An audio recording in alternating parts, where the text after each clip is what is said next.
Welcome to Logan's Mosh Pit. Glad to have you here. Do me a favor and please subscribe if you haven't already. Thanks a lot for tuning into a new episode of Rock and Read.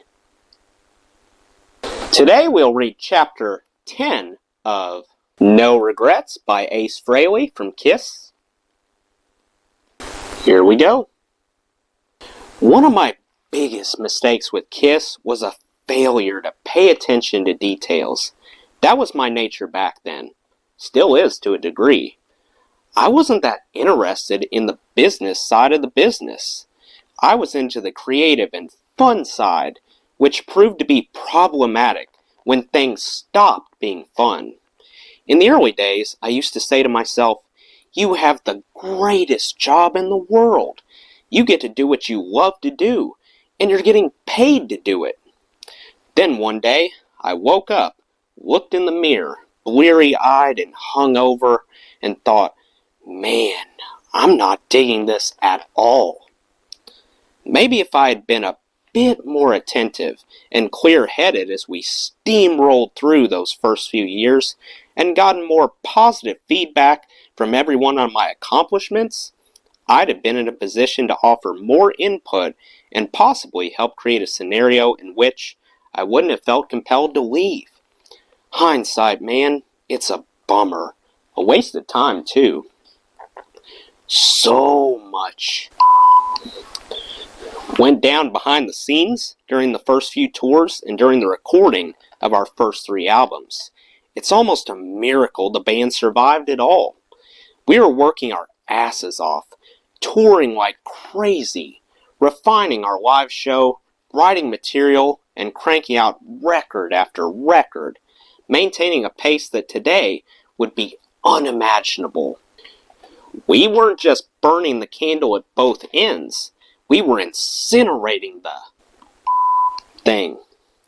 I'm sure Gene, Peter, and Paul were somewhat aware of the challenges we were facing at that time, but I was basically clueless. When I heard that Neil Bogart wanted us to get back in the studio just a few months after we released Hotter Than Hell, I was surprised. I knew enough about the record industry to know that it made little sense for us to make a 3rd record so quickly, unless, of course, things were going very well, or very badly. Even weirder was the news that Neil planned to produce our next album himself. Hey, I like Neil a lot. We used to hang out a bit and party, and I still believe he was one of the most creative people the music industry has ever known. Kiss can never repay him for what he did and for the gambles he took on our behalf. Let's be honest though, Neil was not a hard rock producer. He was a record company executive whose creative instincts about our music were not as reliable as his marketing savvy. My first choice for producer, as always, would have been Eddie Kramer. My second choice would have been to stick with Kenny Kerner and Richie Wise. But Casablanca was Neil's baby. He got to call the shots, and he wanted to sit at the control board. I didn't understand Neil's motivation, and frankly, I didn't care. But I didn't think it made any sense, and neither did anyone else. After the Kiss in Time debacle, we were skeptical when it came to Neil's artistic input. Paul seemed the most bothered by the idea. What I didn't fully understand at the time was that Neil was fighting for his career and for Kiss's career as well. Our first couple of albums had sold reasonably well. 75,000 copies for Kiss, and about 100,000 for Hotter Than Hell. Not bad considering we weren't getting much radio airplay and hadn't produced anything close to a hit single. Apparently, though, we still weren't making any money for Casablanca, and more importantly, for our distributor, Warner Brothers. Our promotional and touring budget in those days was significantly higher than could be justified by our record sales. It didn't feel to me like we were living extravagantly. Our salary was still less than $100 per week, and we continued to book rooms at the lesser hotel chains, doubling up at every stop. Fast food and cheap beer got us through the days and nights. Sure, it was mostly fun, but believe me, it wasn't glamorous. What I considered frugality, though, Warner Brothers considered wasteful. When Warner Brothers declined to give Hotter Than Hell the promotional push that Neil felt it deserved, he basically said to them, "Go yourselves." Then, he told us to get back in the studio. As was the case with the first two albums, Dressed to Kill was assembled quickly. Even though we had to write much of the material while we were recording, and even though Neil wasn't the ideal producer, the whole process was more enjoyable than it had been on Hotter Than Hell. Knowing that we had hated our time in LA, Neil agreed to come to New York and record the album at Electric Lady Studios. So, we were home, which greatly improved our mood. One thing I didn't understand was why during the recording process, Neil would smoke almost constantly without any objections from Gene or Paul. They just looked the other way. Go figure. There was other going on too. Neil had begun dating Joyce Biewitz, which obviously left Joyce looking like she had a conflict of interest. She and Bill Aucoin were our co-managers, and while managers and record company executives often enjoy cordial relationships, they're not supposed to be with each other. They do, of course. Happens all the time. But it looks very bad and makes everyone uncomfortable. Bill and Joyce were supposed to be looking out for the best interest of their clients, the biggest of which was Kiss. And sometimes what Kiss wanted was not exactly what Casablanca wanted. That's just the way it works. Talent managers and record company executives are supposed to spar once in a while, and they make strange bedfellows to say the least. Joyce is a terrific gal and a good manager, but when she started dating Neil, it put everyone in a difficult position. Ultimately, Neil and Joyce married, and Bill became sole manager of Kiss, which was the only practical solution. I missed her for some time after that, since she always had a kind word to interject just at the right time and always encouraged me to do my best. Hanging over all of this was the nagging sense that maybe Casablanca wasn't the right place for us. Primarily out of loyalty to Neil, we turned down offers from other labels that wanted to buy out our contract, but the stakes were getting high. We all needed a breakthrough. Dressed to Kill wasn't it. It's a good album, I think, though not nearly as strong as either of the first two records.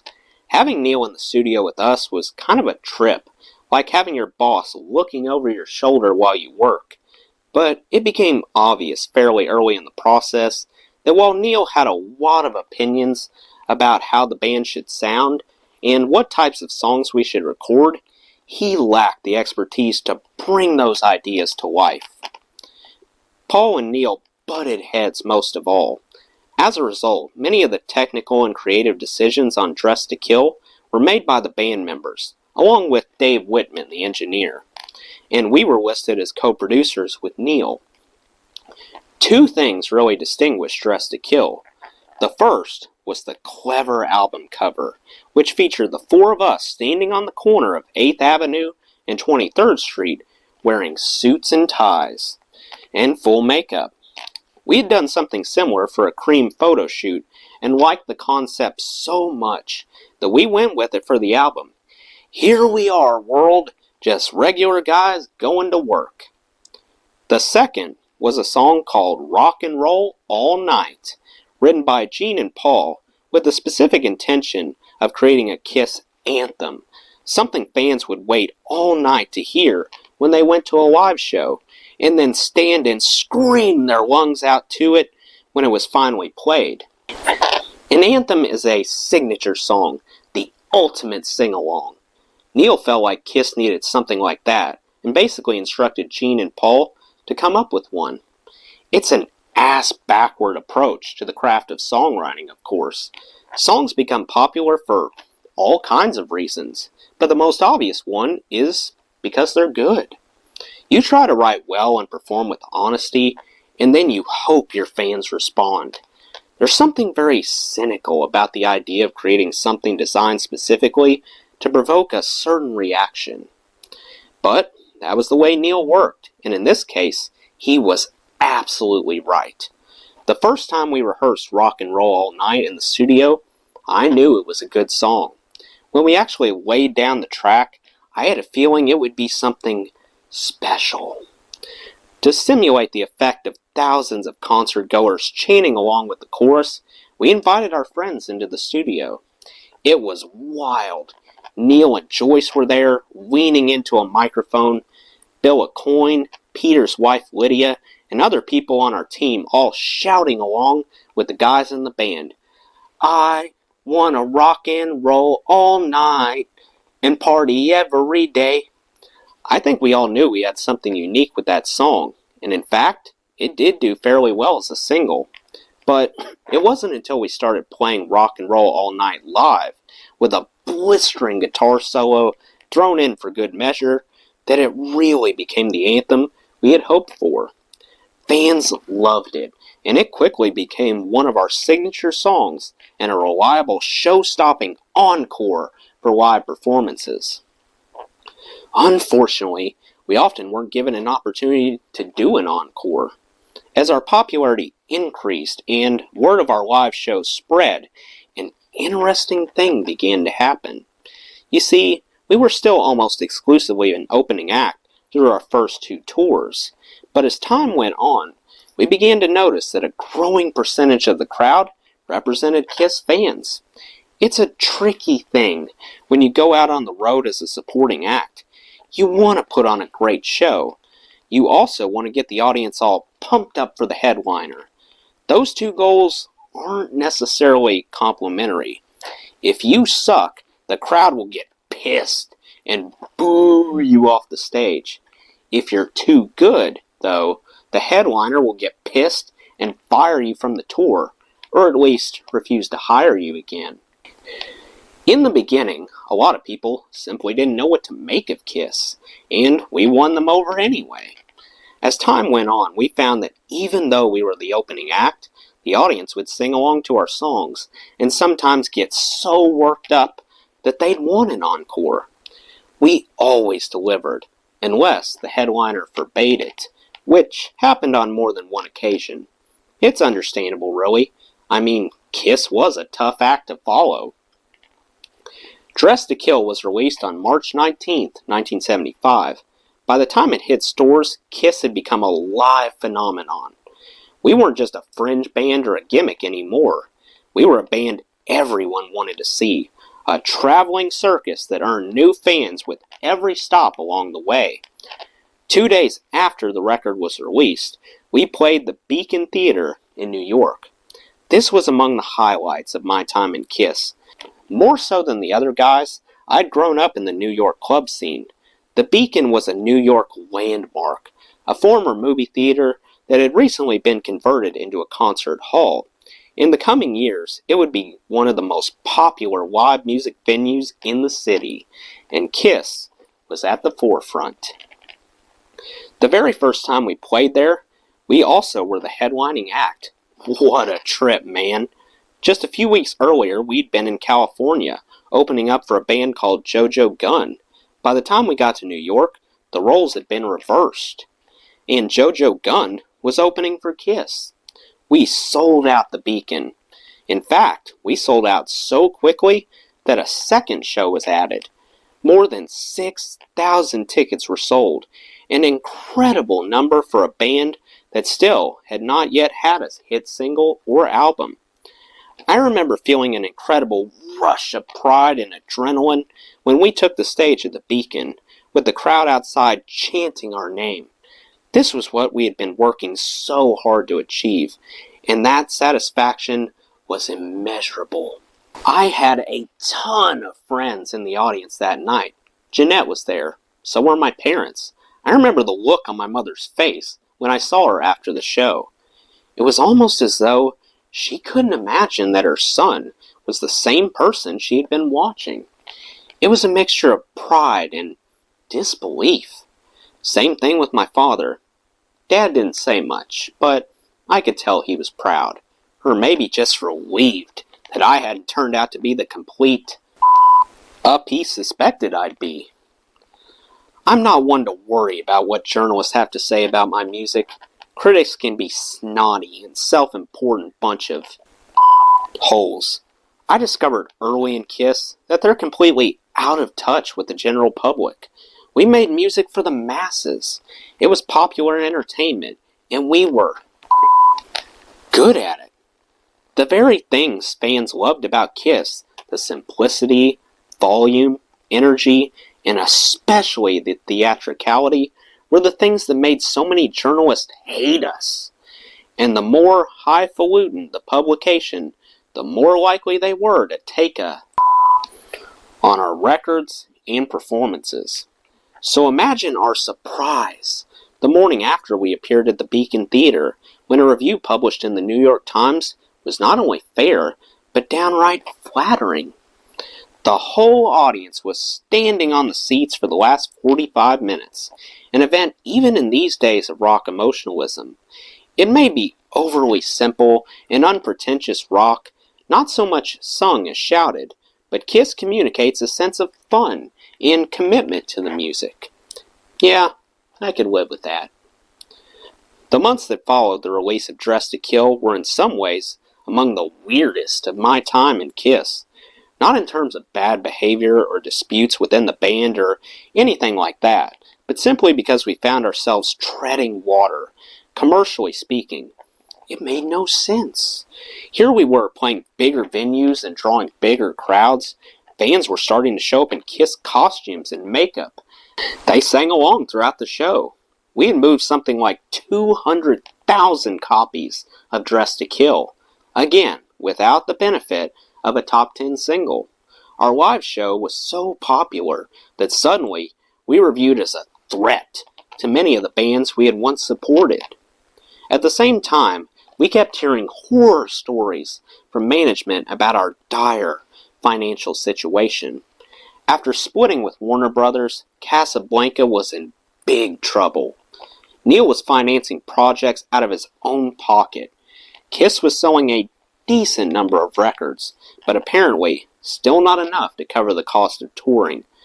I kept wondering where the money was, only to be told by Bill Aucoin that everything was a bit of a mystery, since Casablanca had been withholding our royalty statements.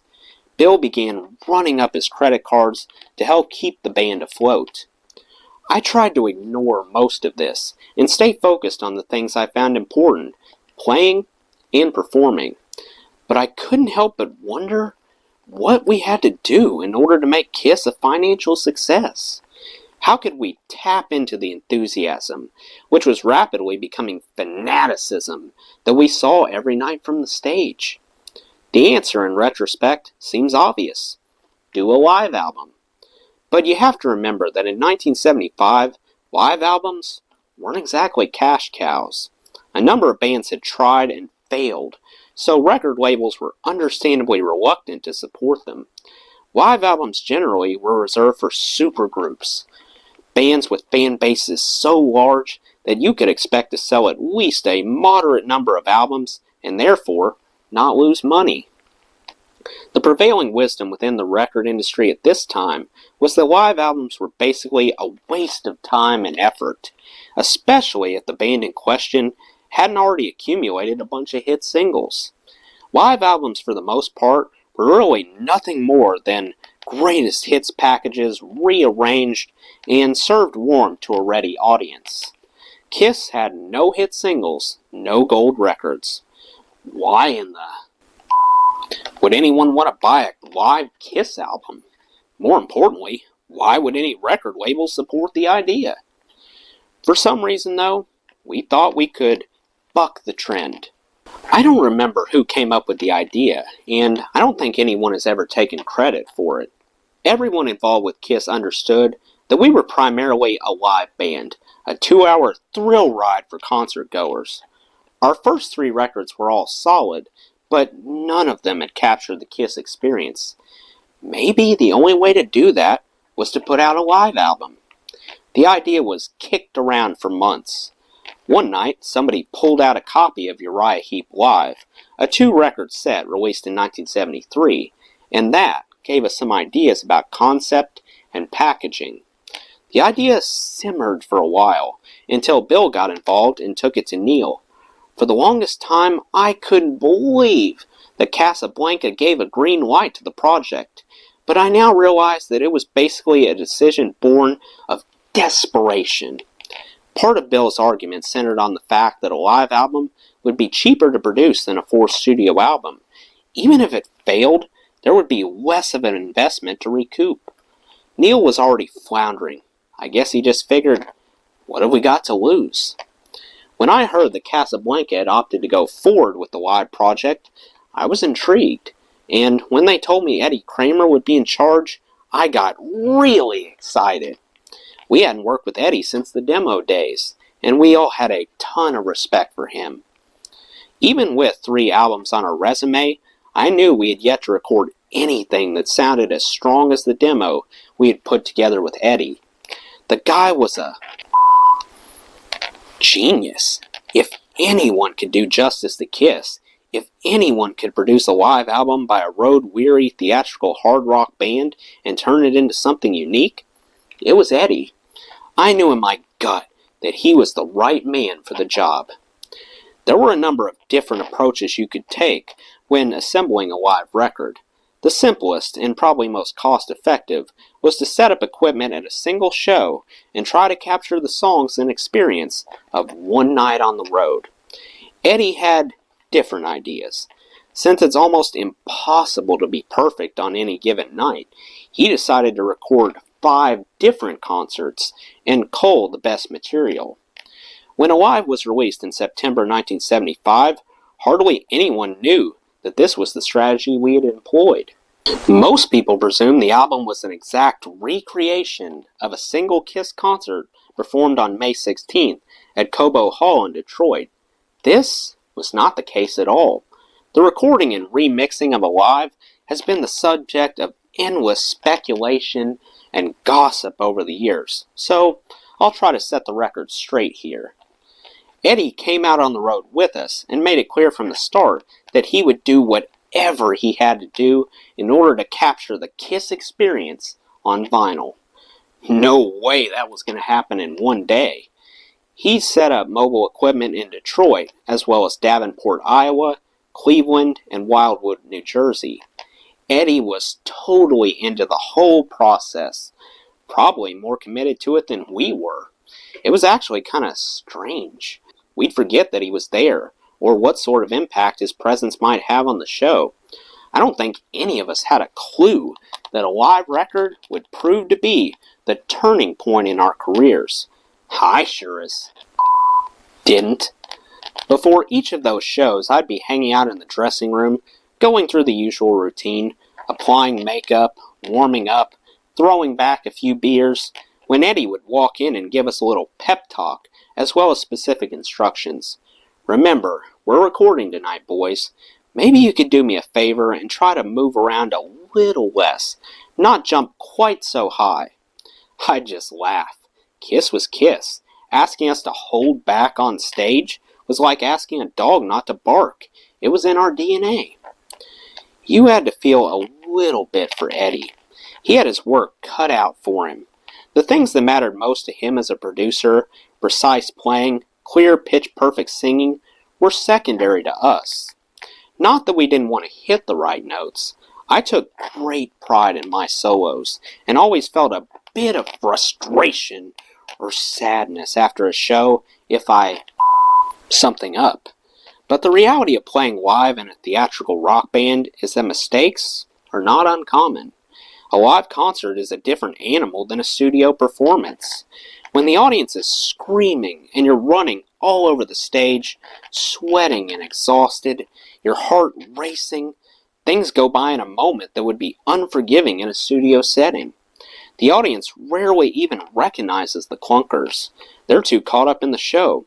If we were on stage and somebody made a mistake, We'd just plow through it. There was no other option. In the end, all that mattered was that the audience went home happy. With the Kiss concert, the mission was accomplished on a nightly basis. That's what we wanted to project with Alive.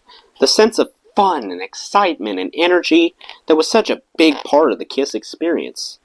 Eddie wanted that too. He also wanted to make a record that sounded great.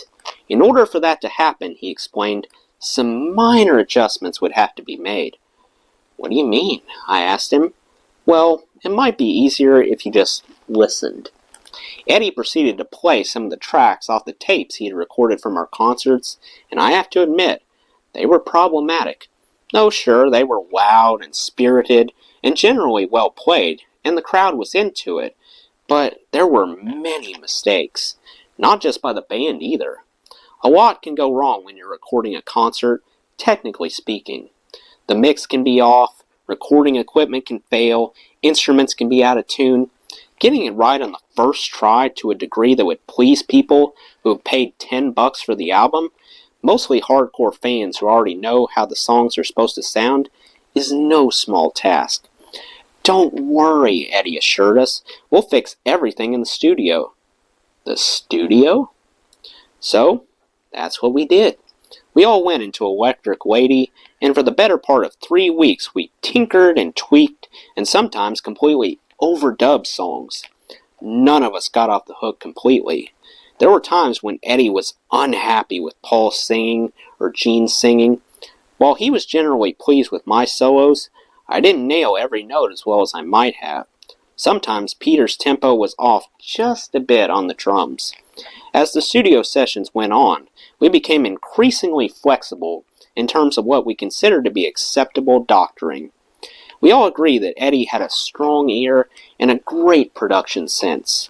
We trusted that he could bring Alive to life in a way that would please our fans without compromising our integrity. Eddie wanted a record that seemed like a live album, that reminded people of how it felt to be at a Kiss concert, without having to indulge the imperfections of a live performance. Does that mean it was a fake? I don't think so. The end justifies the means in this case. And anyway, Eddie didn't do anything that producers of live records hadn't been doing for years in one form or another. He just did it better. I remember the first time I walked into the studio and saw these long loops set up, running between mic stands and tape machines to add canned applause in the mixing process. This is done all the time with live records, although most people don't realize it. You add applause at the end of a song or the beginning of a new track, not simply to heighten excitement or to give the record a more concert-like feel, but also for the sake of continuity. It sweetens the sound. Same thing with the vocals. We re-recorded a bunch of tracks, not with the idea of replacing whole songs, but rather so that Eddie could grab bits and pieces and make it seem like we nailed the harmonies in concert. This all seems pretty harmless today, in the age of prefab, cookie-cutter pop stars with voices made listenable only through the magic of auto-tune. To be perfectly candid, I didn't even think much of it back then. We were just trying to make the record a better product. And let's be clear about something. It wasn't just Eddie's idea. It was a collaborative effort. Kiss was never known as one of the greatest live musical bands. We were a show. In fact, that's what started to bother me after a while. The inescapable notion that with Kiss, the music was secondary. Even by this point, the majority of reviews focused less on our songs than on the special effects and makeup. That's just the way it was, and we all accepted it. Me, less than the others, as it turned out. But Eddie was absolutely right. There was no escaping the fact that the original concert recordings needed enhancement. I suppose if we had been a major platinum-selling band prior to the recording of Alive, we might have been slightly more cautious about screwing around with the actual live tracks. At this point, however, we were all starving for a breakthrough. I looked at the live album as a roll of the dice. What was the worst that could happen? People would ignore it? Or our fans would buy it and we'd have another modestly successful record? The one thing I couldn't envision was that Alive would become one of the biggest selling live albums in history, or that it would utterly change my life. But that's exactly what happened. Alive was released on September 10th, 1975, our fourth album in 18 months. That's amazing. I remember feeling overworked and tired, but when I look back on it now, the pace seems almost unreal. 4 albums, including a double live album, in a year and a half. That's a ridiculous amount of Kiss music out in the public realm in a very short span of time. No one would do that today. No one would even consider it. Even the most devoted fans of the best bands would refuse. Not Kiss fans, they devoured Alive in numbers we couldn't have imagined. It went gold, then it went platinum, 1 million copies sold, double platinum. Rock and Roll All Night with a new guitar solo became our first top 20 single. The album hit the Billboard charts quickly and stayed there for 2 years. 2 years. Last time I checked, Alive has sold more than 4 million copies worldwide. It continues to sell well even today. The album's impact was apparent not just to us, but to the whole record industry. A year later, Peter Frampton became a superstar with the double live record, Frampton Comes Alive. And with the release of the live album at Budokan, Cheap Trick became one of the biggest selling bands in the world. I'd like to think we had something to do with their success. No one questioned whether the album was really live or whether we sounded that good in person. People simply ate it up. Nearly a decade would pass, and I'd be on a prolonged hiatus from the band before Eddie started talking about the making of Alive and the amount of studio work that went into it. Some fans were angry. Many didn't care. If someone asked me today whether Alive truly is a live album, I'll usually answer with a question and a shrug. Does it really matter? It's a terrific album, true to the Kiss spirit in every way. Nothing gives me greater pride than to hear some young guitarist say he learned how to play by listening to Alive, or a veteran guitarist like my buddies Mike McCready of Pearl Jam and Slash of Velvet Revolver and Guns N' Roses tell me how inspired he was by the solos on Alive. In many ways, that's more rewarding than all the gold records in the world. Alive is an iconic album, one that reflects as clearly as possible what it was like to be at a Kiss concert in 1975. Isn't that what counts? Well, that's the end of Chapter 10. Let me know what you thought of this chapter in the comments below. That does it for today's video, guys. I hope you enjoyed. Make sure to like, comment, and subscribe if you haven't already. I really appreciate the support. I'll see you next time. Till then, rock on.